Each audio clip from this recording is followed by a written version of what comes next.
a scocciare te e faccio tutta non te vedere, ma se non telefono e tu e il numero 8 non ti sopporto più, continui sempre a telefonare e scocci tanto pure a mamma, non sai ancora come già fa, o può capire che non t'amo più.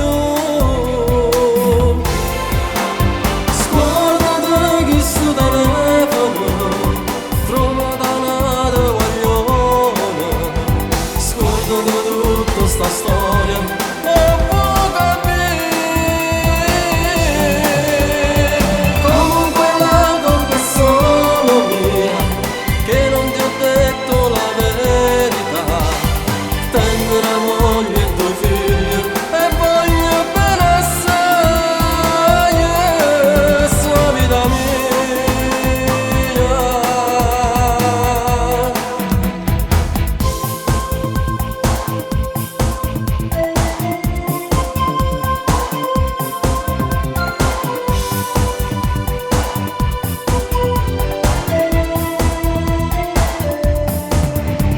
Ti vesti sempre provocante, con tacchi a spillo e minigonna,